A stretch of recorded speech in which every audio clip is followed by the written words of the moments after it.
I feel very Chinese Singaporean, but people don't look at me as if I'm Chinese Singaporean. So this is a Maopi done by my dad. 日进斗金，安居乐业. It means, every day you're working hard for the business, but 安居乐业 is, you're still taking it, day by day and still happy lah. Since I was a kid, I've always been interested in government and public policies. I was always wondering why other countries, the leaders weren't doing more to help their people.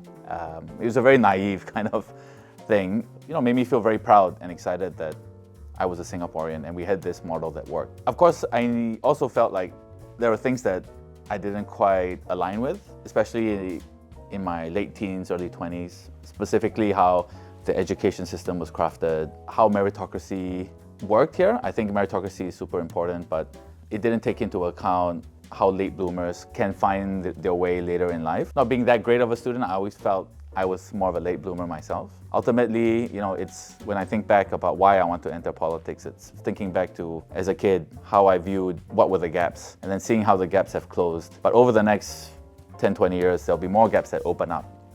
And hopefully my own perspective, which I think is a bit unique, can help patch those.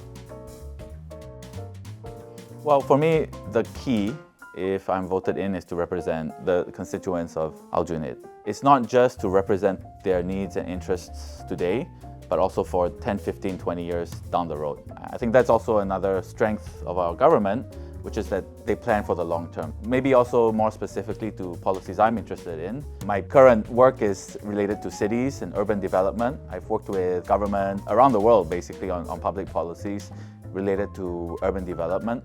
So you got this thing in your office? Yeah. Who's using it? Me lah. Okay, I'm not gonna make the shot, it's terrible. It's just a small one. No problem.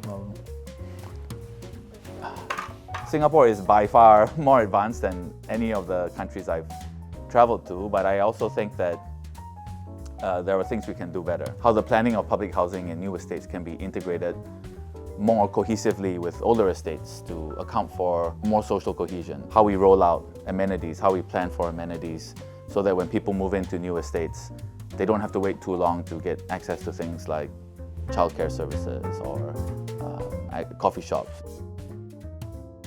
I hope that more Singaporeans feel comfortable to pursue their dreams. And I think as we embark on a new chapter, we have to be a place where everyone feels like they can find their own version of success here. That's not just lip service, that is part of a policy package that I think PM is ready to implement.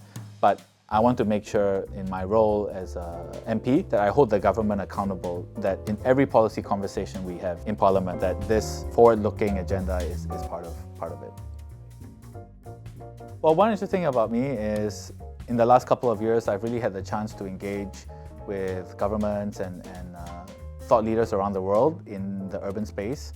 And I do see a lot of concerns in our part of the world. In ASEAN, we are probably going to see double the urbanization rate by 2050. And if you've been to cities like Jakarta or Manila or even Bangkok in the last couple of years, you will see that they already face a lot of strain. And I think Singapore has a lot to give in this regard. We have the potential to be a leader in helping countries not just become like Singapore, but I think we need to do better at sharing how other countries can be the best versions of themselves.